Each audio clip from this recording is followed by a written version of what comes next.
Insight on Genesis. The Book of Genesis is the first book of the Hebrew Bible and the Christian Old Testament.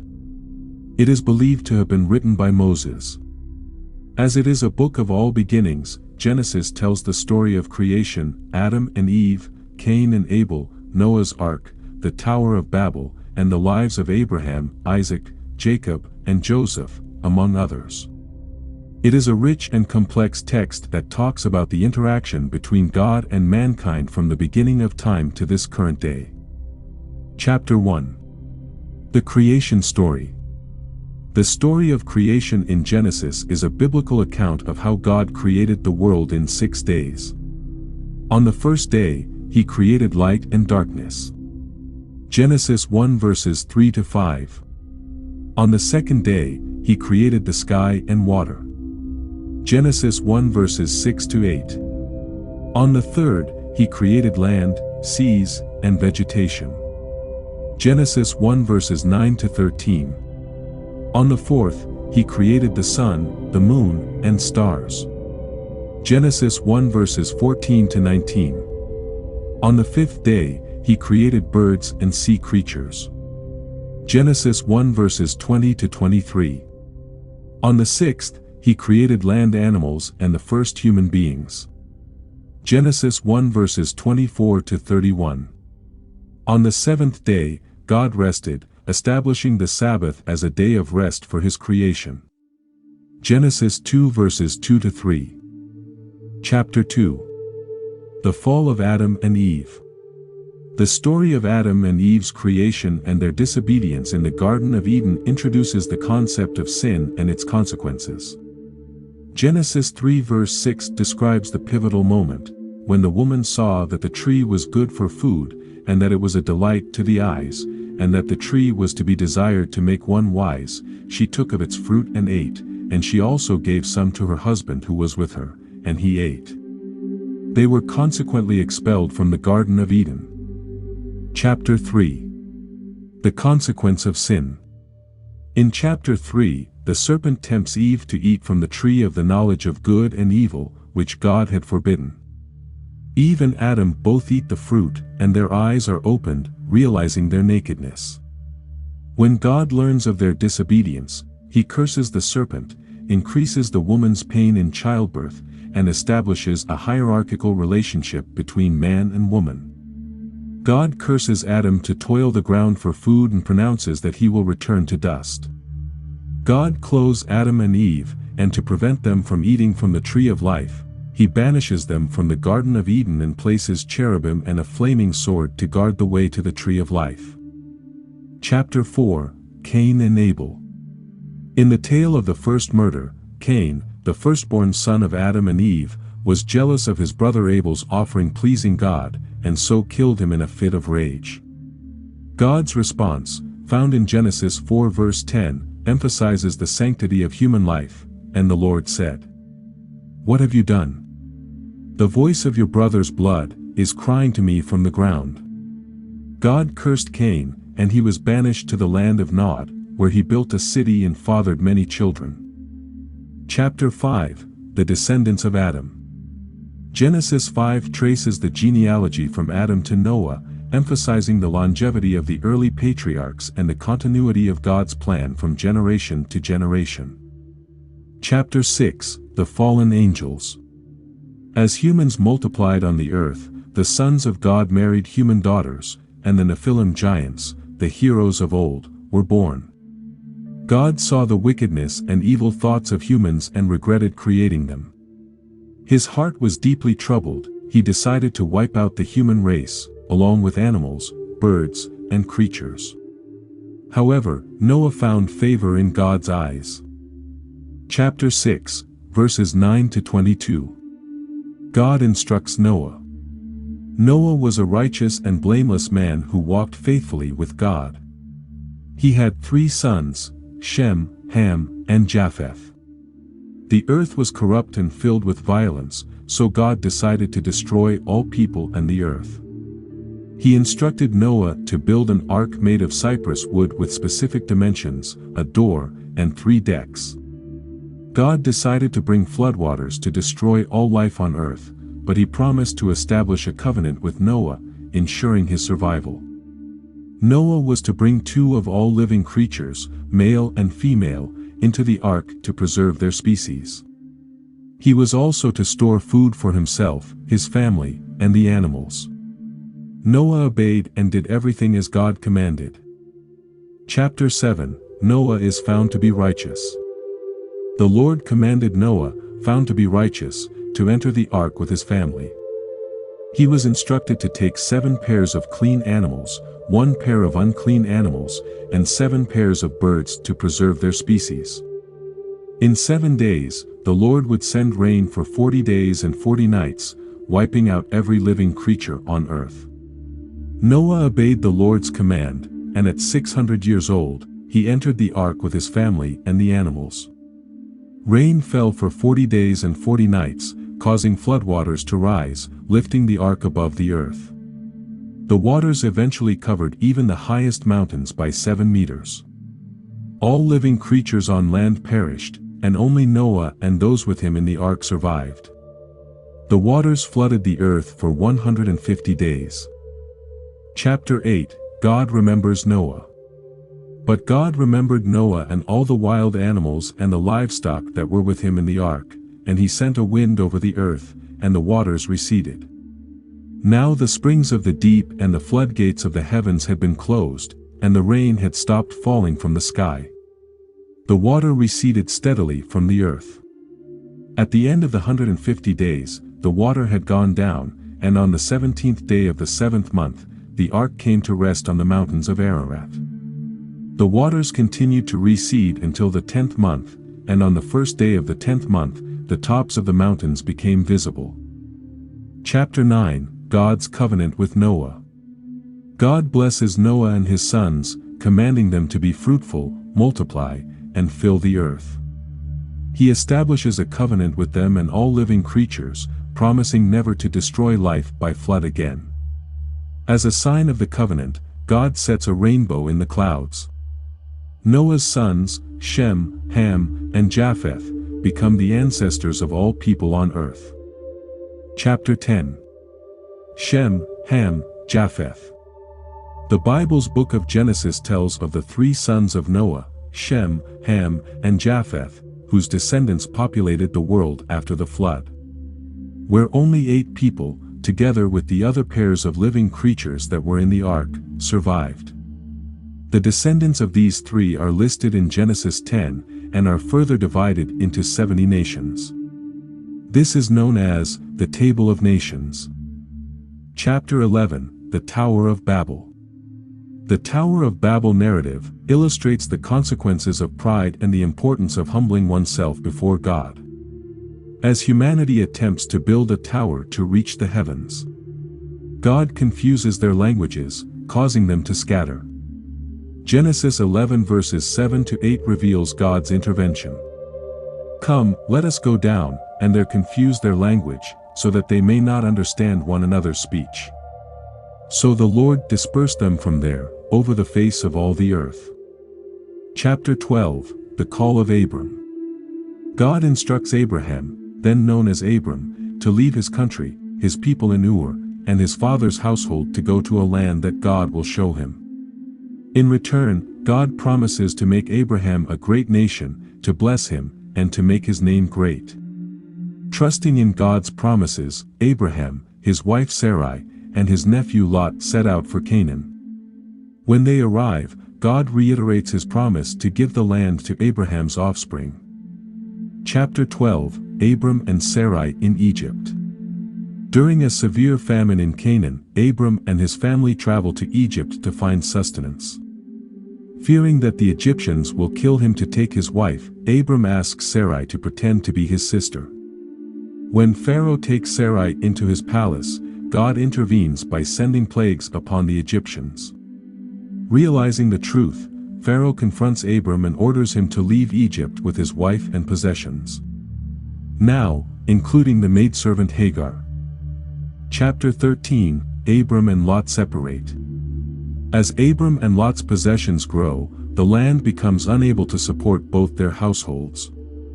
To avoid conflict, they agree to separate, with Lot choosing the fertile plains of the Jordan River Valley, and Abram remaining in Canaan. After Lot's departure, God reassures Abram that he will bless him with countless descendants and the entirety of the land they see.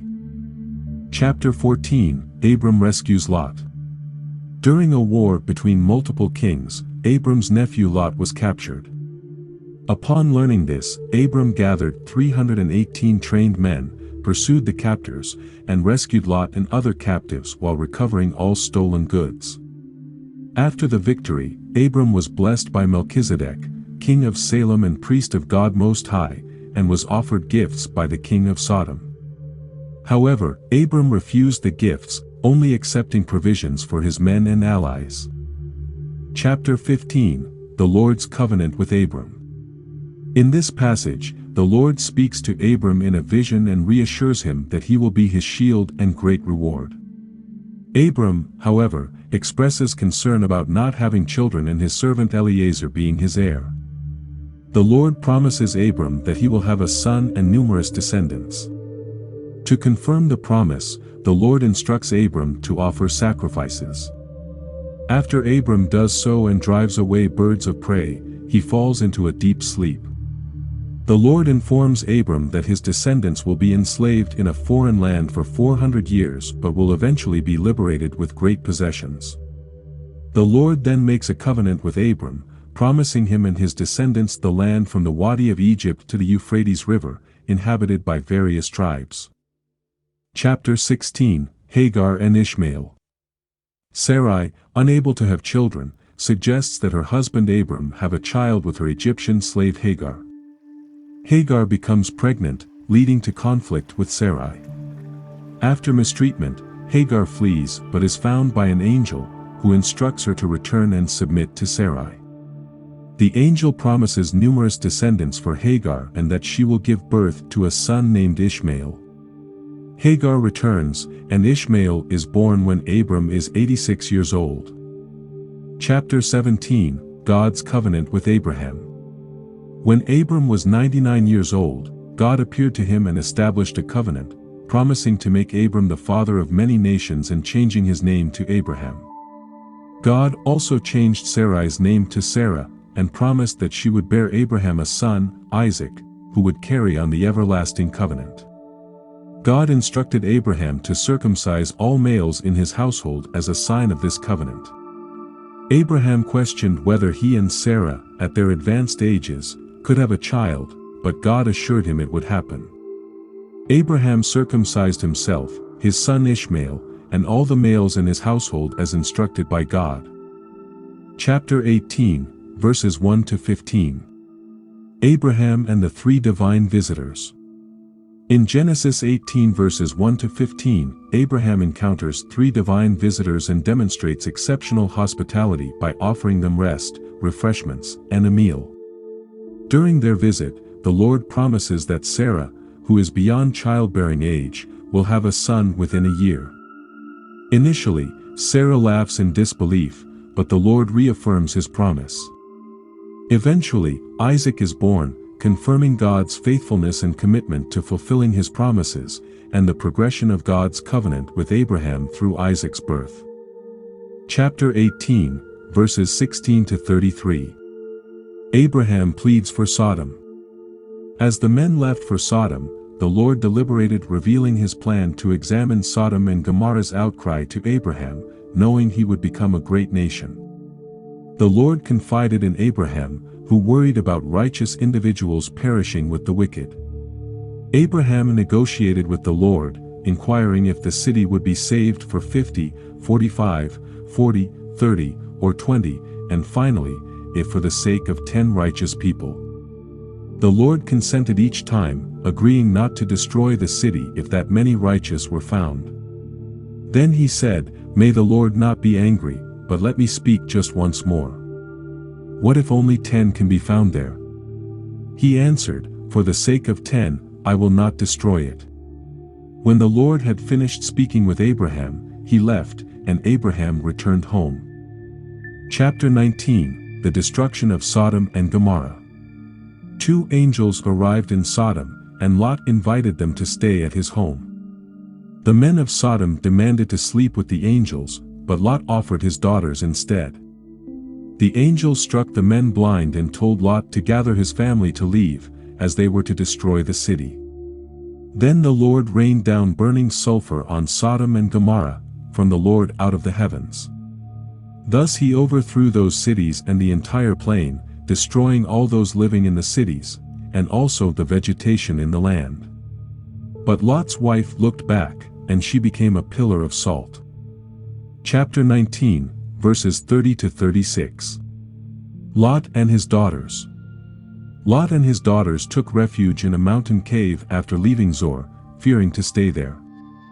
The elder daughter, noticing the absence of men to bear them children, proposed they make their father drunk and sleep with him to preserve their family line. "Our father is old, and there is no man around here to give us children, as is the custom all over the earth." They did so on consecutive nights, and both became pregnant by their father, unbeknownst to him. The elder daughter gave birth to a son named Moab, who fathered the Moabite nation. The younger daughter also had a son, named Ben-Ammi, who became the ancestor of the Ammonites. Chapter 20, Abraham and Abimelech. Abraham and his wife Sarah moved to the Negev region, living between Kadesh and Shur. While in Gerar, Abraham told people that Sarah was his sister. Abimelech, the king of Gerar, took Sarah as his wife. However, God appeared to Abimelech in a dream, warning him that Sarah was married and that he and his people would die if he didn't return her. Abimelech confronted Abraham, who explained his deception was due to fear for his life. Abimelech returned Sarah and gave Abraham gifts of sheep, cattle, slaves, and silver. He also offered Abraham land to live on. Abraham prayed for Abimelech, and God healed Abimelech's household, allowing the women to conceive again, as they had been barren, because of Sarah's presence. Chapter 21, The Birth of Isaac.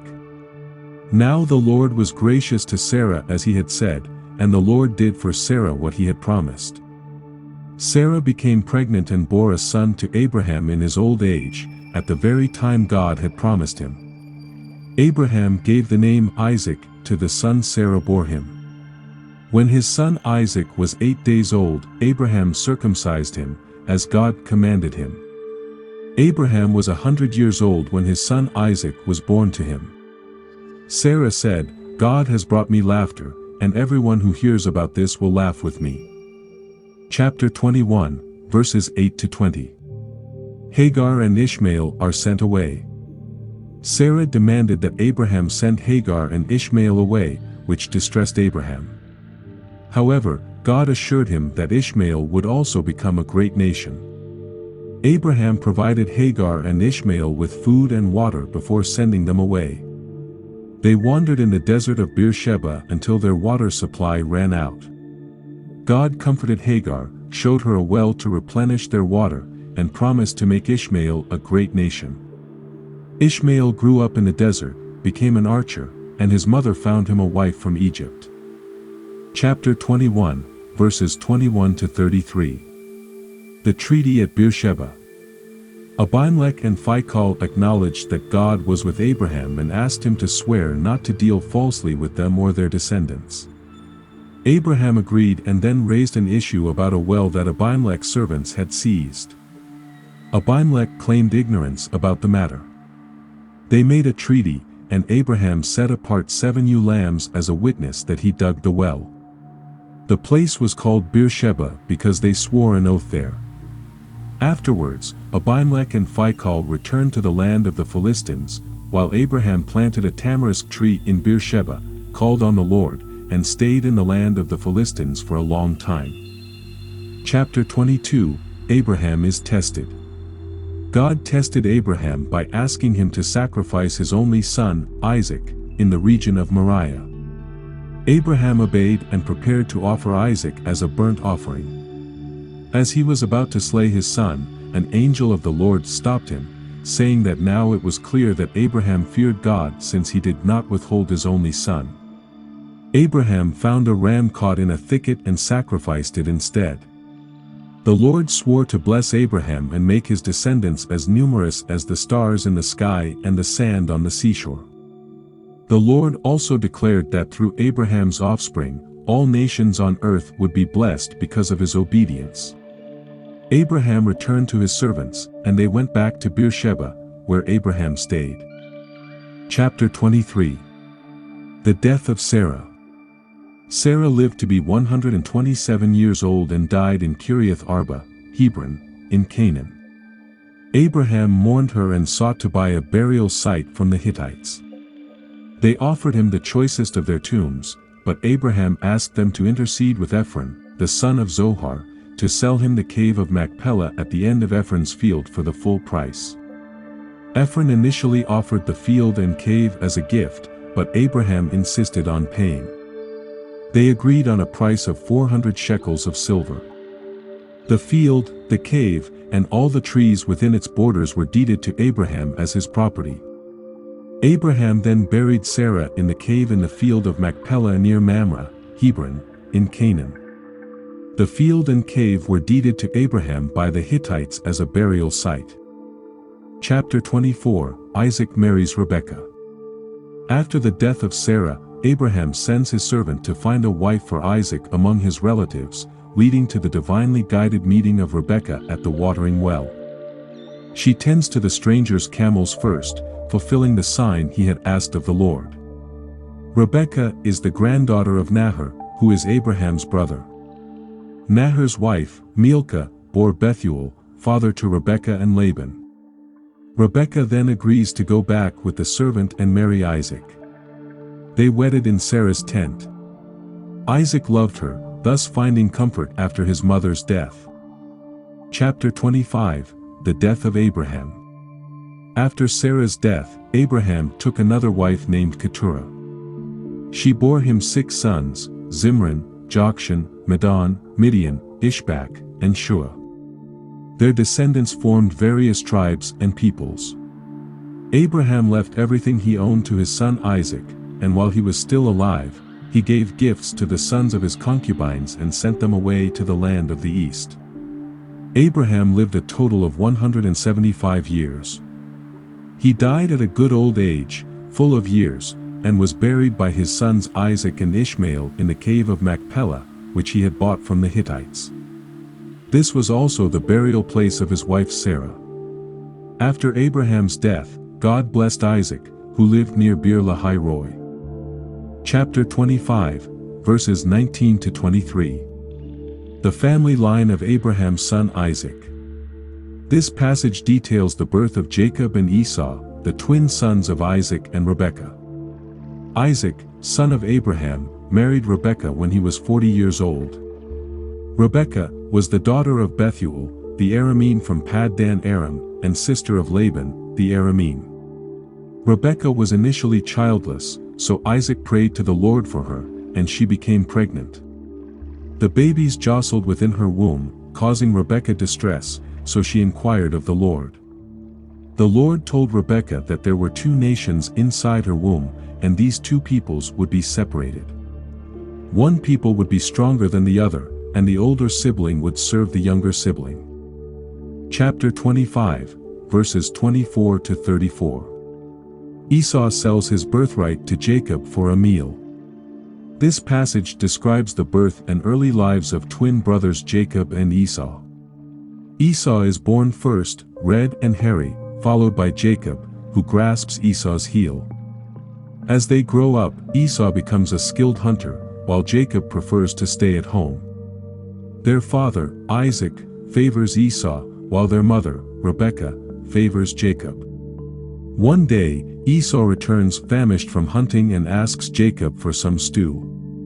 Jacob agrees, but only if Esau sells him his birthright.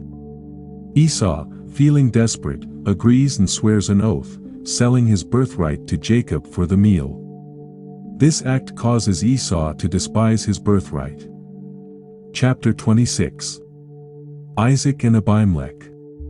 In this passage, there is a famine in the land, and Isaac goes to Abimelech, the king of the Philistines in Gerar. The Lord appears to Isaac, instructing him not to go to Egypt and promising to bless him and his descendants in the land where they are. So, Isaac stays in Gerar. Isaac lies to the people of Gerar about his wife Rebekah, claiming she is his sister, out of fear that the men might kill him because of her beauty. After some time, Abimelech sees Isaac caressing Rebekah and confronts Isaac about his deception. Isaac admits his fear of being killed as the reason for his lie. Abimelech reprimands Isaac for putting the people at risk and orders his people not to harm Isaac or Rebekah, stating that anyone who does will be put to death. In chapter 26 verses 12 to 33, Isaac becomes wealthy due to the Lord's blessings. The Philistines, envious of his prosperity, force him to move away. Isaac settles in the valley of Gerar, reopens his father's wells, and digs new ones. After some disputes, he finds a well without quarrel. He names it Rehoboth, saying, "Now the Lord has given us room and we will flourish in the land." He then moves to Beersheba, where the Lord appears to him and reaffirms his blessing, saying, "I will bless you and will increase the number of your descendants for the sake of my servant Abraham." Isaac builds an altar there and digs another well. Abimelech visits Isaac, and they make a peace treaty. Isaac's servants discover water in a well they dug, and he names the place Sheba, which later becomes known as Beersheba.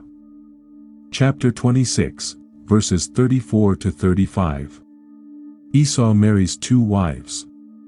When Esau was 40 years old, he married Judith, daughter of Beeri the Hittite, and also Basemath, daughter of Elon the Hittite.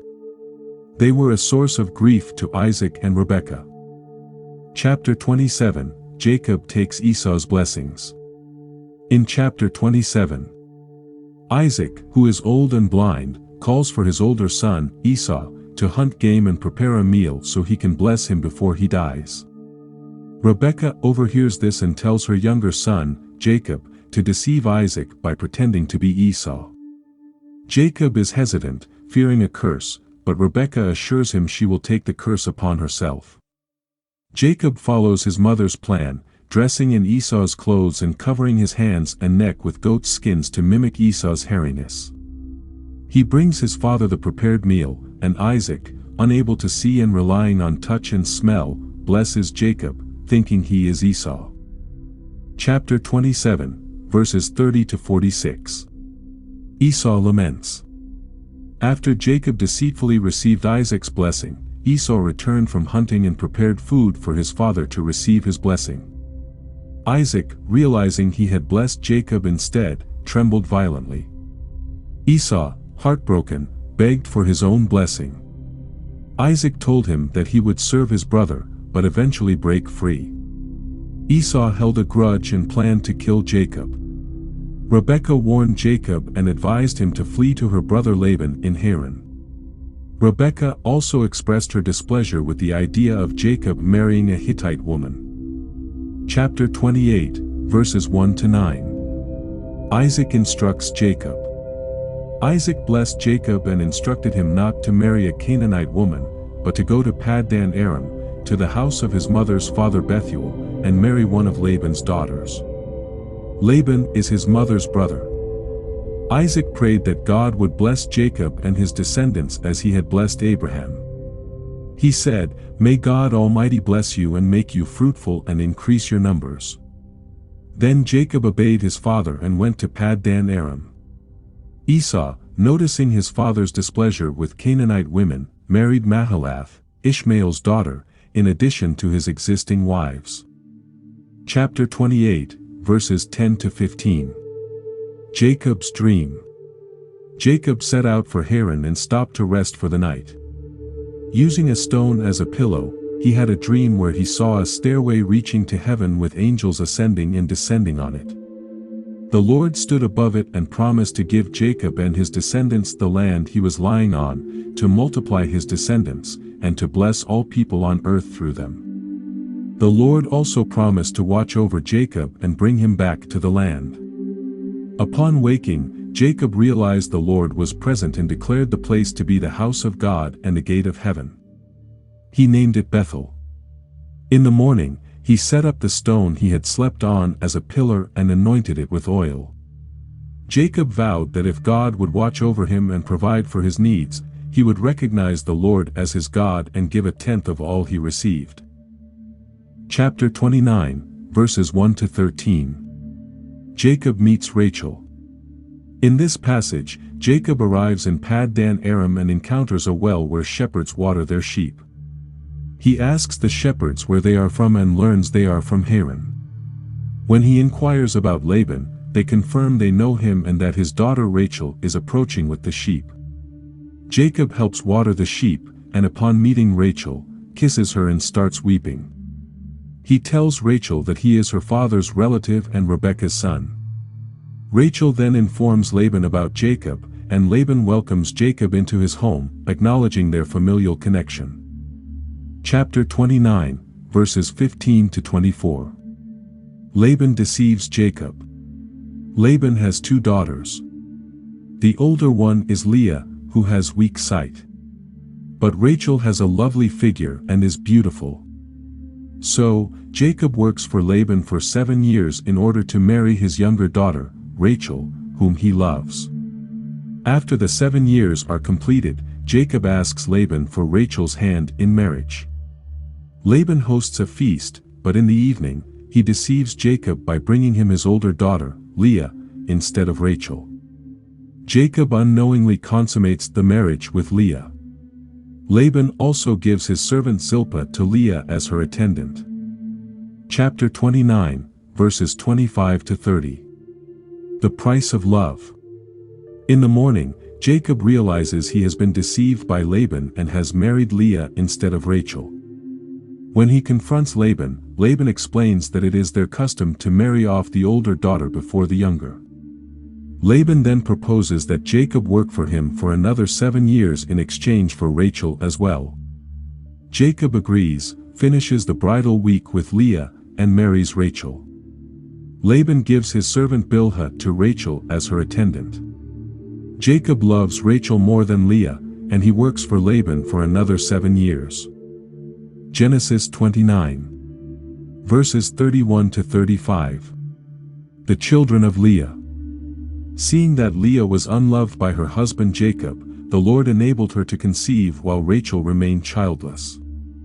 Leah gave birth to 4 sons, Reuben, meaning "see," a son, Simeon, meaning "God has heard," Levi, meaning "attached," and Judah, meaning "praise." With each birth, Leah hoped her husband Jacob would love her more. After the birth of Judah, she stopped having children. Genesis 30. Verses 1 to 13. The children of Bilhah and Zilpah.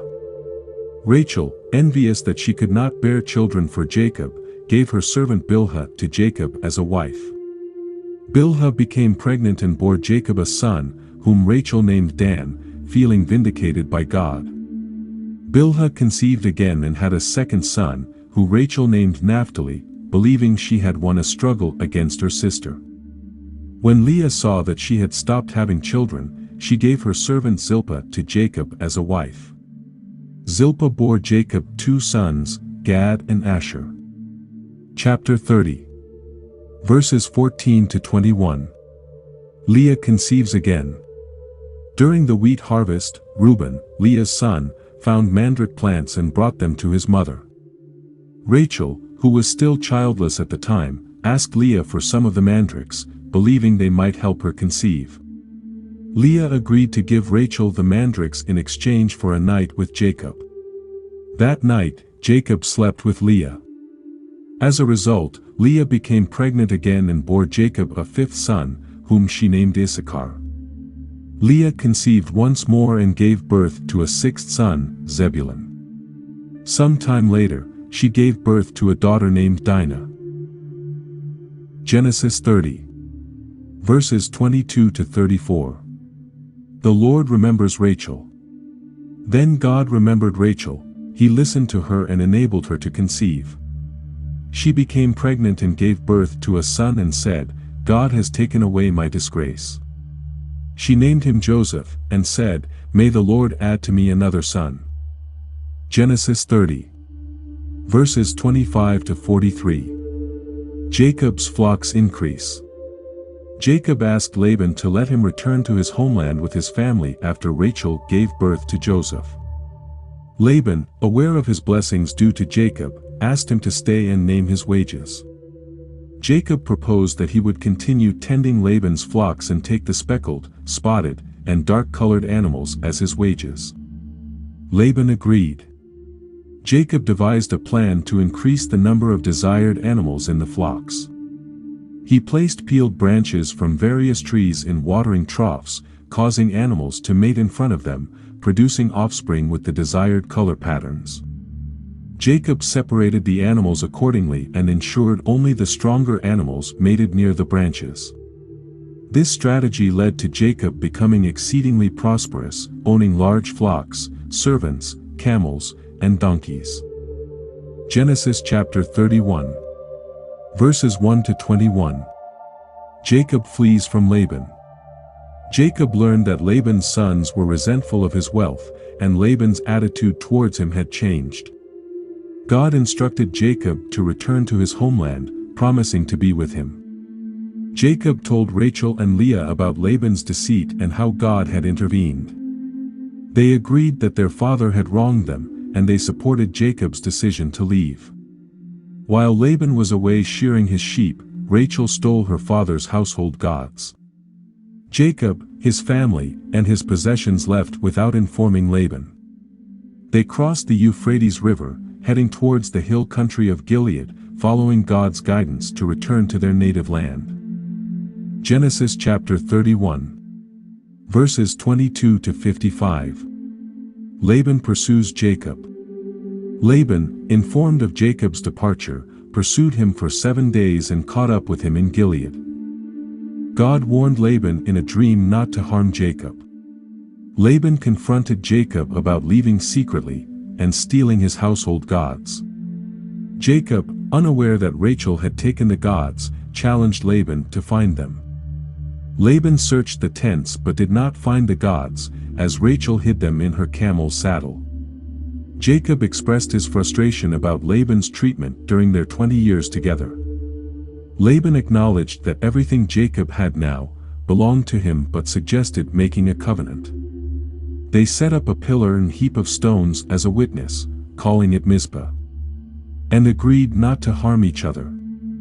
Laban and Jacob shared a meal, and the next morning Laban blessed his daughters and grandchildren before returning home. Genesis chapter 32. Verses 1 to 21. Jacob prepares to meet Esau.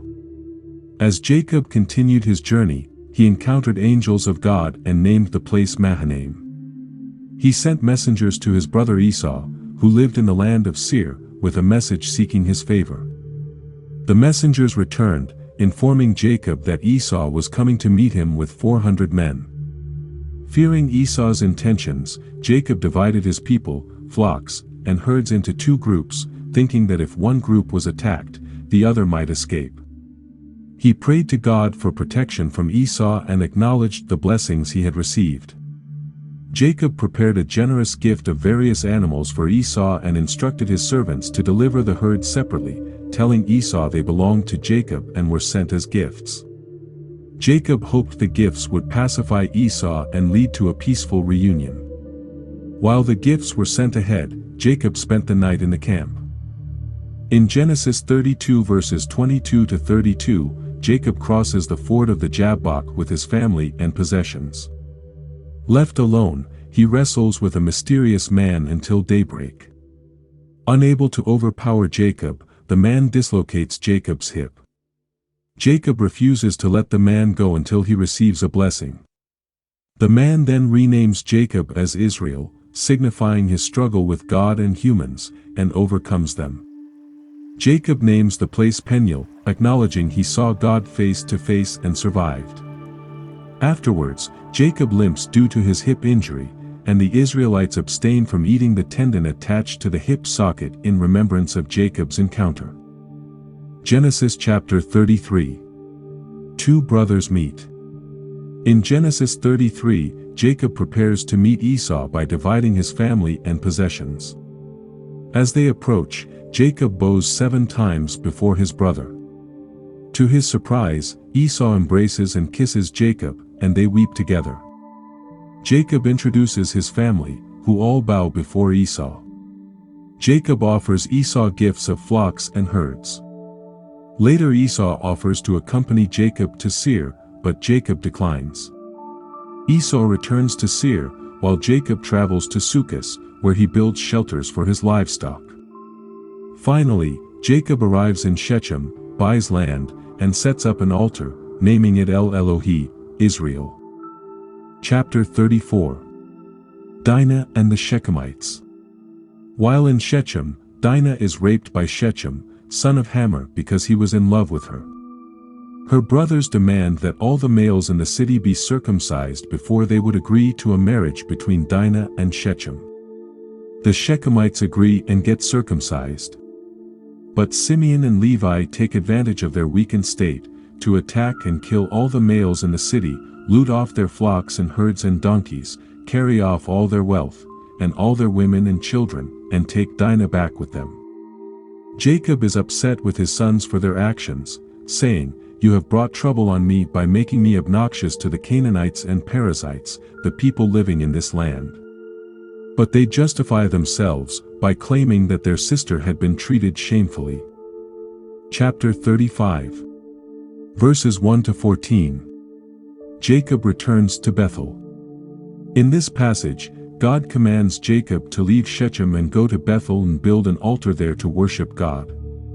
Jacob tells his household to get rid of their foreign gods and purify themselves, and they obey.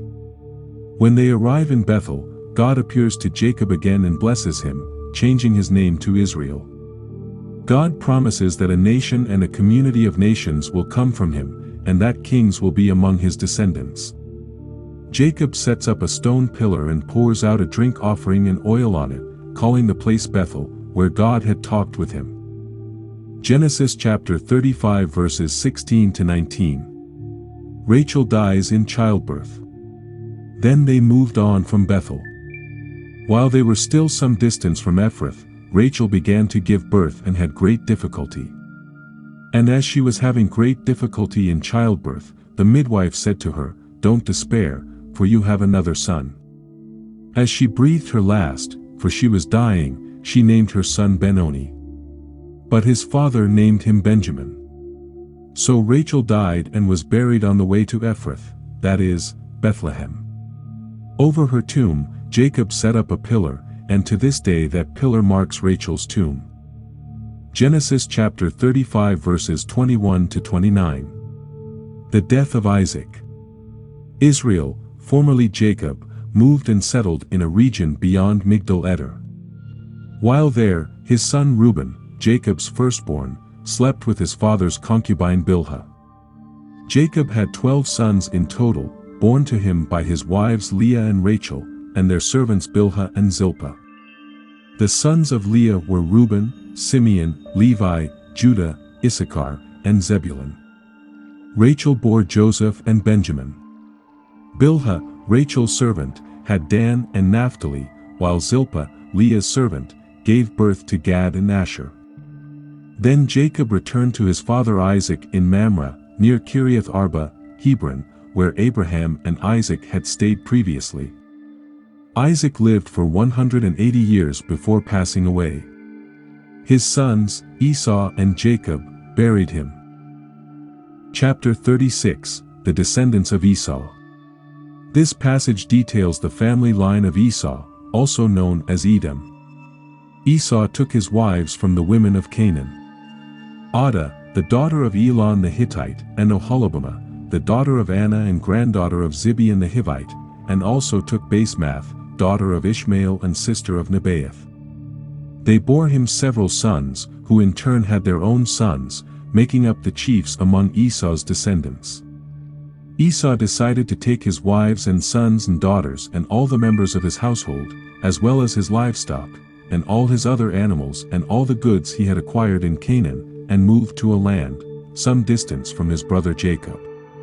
Their possessions were too great for them to remain together. The land where they were staying could not support them both, because of their livestock.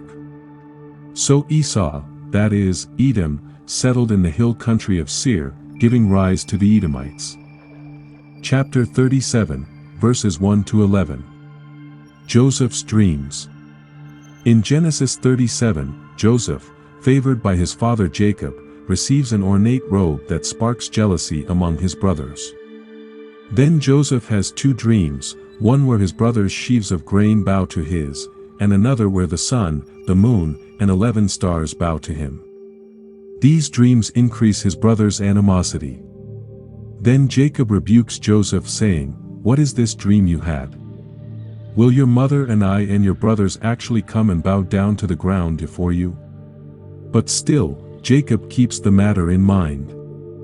Joseph is sold as a slave. In verses 12 to 36, Joseph's brothers, jealous of his dreams and their father's favoritism, plot to kill him. Reuben suggests throwing him into a cistern to spare his life, intending to rescue him later. While eating, they spot a caravan of Ishmaelites, and decide to sell Joseph as a slave instead. Reuben returns to find Joseph gone and is distraught. The brothers deceive their father, Jacob, by presenting Joseph's bloodied robe and claiming that a wild animal had killed him. Jacob mourns deeply, while Joseph is sold in Egypt to Potiphar, a Pharaoh's official. Chapter 38, Judah and Tamar. In Genesis 38, Judah marries a Canaanite woman and has 3 sons, Er, Onan, and Shelah. Er marries Tamar but dies due to wickedness. Onan marries Tamar but refuses to provide offspring for his brother and also dies, leaving Tamar, Er's widow, childless. Shelah was still young. So Tamar went to live in her father's household as a widow, as she waits for Shelah to grow. After Judah's wife dies, he goes to Timnah with his friend Hirah to shear sheep. Tamar, knowing Shelah hadn't been given to her as a husband, disguises herself as a veiled prostitute. Judah, not recognizing her, propositions her and she becomes pregnant. When Judah finds out, initially, he wants her burned to death. But later, admits Tamar is more righteous because it was Judah who refused to give her Shelah for a husband. She later gives birth to twins, Perez and Zerah, who become part of Judah's lineage. Joseph and Potiphar's wife. In Genesis 39, Joseph works for Potiphar, an Egyptian official, and gains his favor due to the Lord's blessings. Potiphar entrusts Joseph with everything he owns. However, Potiphar's wife takes notice of Joseph and tries to seduce him. Joseph consistently refuses her advances, remaining loyal to Potiphar and God. One day, she grabs his cloak while attempting to seduce him, but Joseph flees, leaving the cloak behind. She later falsely accuses him of attempted assault, and Potiphar, angered by the story, imprisons Joseph. Despite his imprisonment, the Lord remains with Joseph, granting him favor with the prison warden, who places him in charge of all the prisoners. Chapter 40, Joseph interprets dreams while in prison. In Genesis 40, Pharaoh's chief cupbearer and chief baker are imprisoned with Joseph. Both have dreams, and Joseph interprets them, stating that the cupbearer will be restored to his position in 3 days, while the baker will be executed. Joseph asks the cupbearer to remember him and help get him out of prison. The interpretations come true, but the cupbearer forgets Joseph, leaving him in prison. Chapter 41, Pharaoh's dreams. In Genesis 41, Pharaoh has 2 troubling dreams that none of his magicians and wise men can interpret. The chief cupbearer, who was previously helped by Joseph, finally remembers him and tells Pharaoh about his ability to interpret dreams. Joseph is brought before Pharaoh and interprets the dreams as a prophecy of 7 years of abundance followed by 7 years of famine.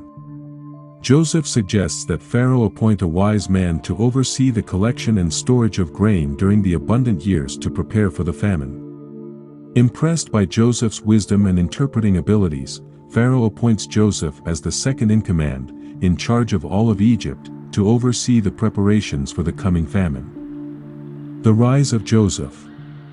In Genesis 41 verses 41 to 57, Joseph is put in charge of Egypt by Pharaoh, who renames him Zaphanath-Paneah, and gives him a wife, Asenath. Joseph manages the 7 years of abundance by collecting and storing grain, preparing for the upcoming famine. He has 2 sons, Manasseh and Ephraim, during this time. When the famine begins, Egypt has food supplies, while other lands suffer. Joseph opens the storehouses to sell grain to the Egyptians and people from around the world. Chapter 42, Joseph's brothers go to Egypt. In Genesis 42, Jacob sends 10 of his sons to Egypt to buy grain during a famine, keeping Benjamin behind out of fear for his safety. Joseph, now the governor of Egypt, recognizes his brothers when they arrive, but they don't recognize him. He accuses them of being spies and demands that they bring their youngest brother, Benjamin, to Egypt as proof of their honesty. Joseph keeps Simeon as a hostage until they return with Benjamin. The brothers become worried, believing their past actions against Joseph have led to their current troubles. Jacob, however, is reluctant to send Benjamin to Egypt, fearing that harm may come to him. Chapter 43, The Second Journey to Egypt. In Genesis 43, Jacob's sons return to Egypt with Benjamin to buy food during a severe famine. They had to fulfill Joseph's command to bring Benjamin along. Joseph, now an Egyptian official, emotionally reunites with his brothers, particularly Benjamin, though they still do not recognize him. He invites them to his house for a meal, and they present gifts to Joseph. The brothers are initially frightened but are reassured by Joseph's steward. Joseph, his brothers, and the Egyptians eat separately due to cultural differences. The brothers are seated by age. The chapter concludes with a feast where Benjamin receives a larger portion than the others. Chapter 44, A Silver Cup in a Sack. In chapter 44, Joseph instructs his steward to fill his brothers' sacks with food, return their silver, and place Joseph's silver cup in Benjamin's sack. The brothers leave, but Joseph's steward catches up to them, accusing them of stealing the cup. They deny the accusation, but the cup is found in Benjamin's sack. They return to Joseph, who proposes that only Benjamin becomes his slave. Judah pleads with Joseph, explaining the devastation this would cause their father, and offers to become Joseph's slave instead of Benjamin. Chapter 45. Joseph makes himself known. Joseph finally reveals his true identity to his brothers and reassures them that he was sent to Egypt by God to save lives during the famine. He instructs them to bring their father and families to Egypt, where they'll be provided for in the region of Goshen. With Pharaoh's support, Joseph sends provisions, clothing, and carts for their journey. The brothers inform Jacob, who is initially stunned but becomes convinced and decides to go to Egypt to see Joseph. Chapter 46, Jacob goes to Egypt. Jacob, also known as Israel, sets out for Egypt with his family and possessions. On the way, he offers sacrifices to God at Beersheba. God reassures him in a vision that he will become a great nation in Egypt. Jacob and his family arrive in Egypt, and Joseph meets his father in Goshen. Overcome with emotion, they embrace and weep. Israel is now ready to die, having seen Joseph alive. Chapter 47, The Israelites prosper in Goshen. In Genesis 47, Joseph informs Pharaoh that his family has arrived in Egypt, and they are presented before him. Pharaoh permits them to settle in the fertile land of Goshen and offers them positions overseeing his livestock. Joseph provides for his family and the Egyptians during the severe famine. As the crisis worsens, Egyptians sell their livestock and land to Pharaoh in exchange for food, leaving only the land of the priests untouched. Joseph establishes a law that a fifth of the produce belongs to Pharaoh. The Israelites settle in Goshen, prosper, and multiply. Jacob lived in Egypt 17 years, and the years of his life were 147. As Jacob's death approaches, he asks Joseph to promise not to bury him in Egypt but to return his body to his ancestral burial grounds. Joseph agrees and swears to honor his father's wishes. Chapter 48, Jacob blesses Ephraim and Manasseh. Joseph brings his sons Manasseh and Ephraim to his ailing father, Jacob. Jacob tells Joseph that his 2 sons will be reckoned as his own, and any other children Joseph has will be under their brothers' names. Jacob blesses both Ephraim and Manasseh, and despite Joseph's objection, Jacob puts Ephraim, the younger, ahead of Manasseh. He tells Joseph that God will return them to their ancestral land and gives Joseph a ridge of land more than his brothers, which he took from the Amorites. Chapter 49, Jacob blesses his sons. Jacob gathers his sons to bless them and prophesies about their future. He speaks to each son, addressing their strengths and weaknesses. Reuben, despite being the firstborn, will no longer excel due to his actions. Simeon and Levi are criticized for their violent anger. Judah receives praise, and it is said that the scepter will not depart from him, suggesting future leadership. Zebulun will live by the seashore and become a haven for ships. Issachar is described as a donkey submitting to forced labor. Dan is portrayed as providing justice but also as a snake, causing riders to fall.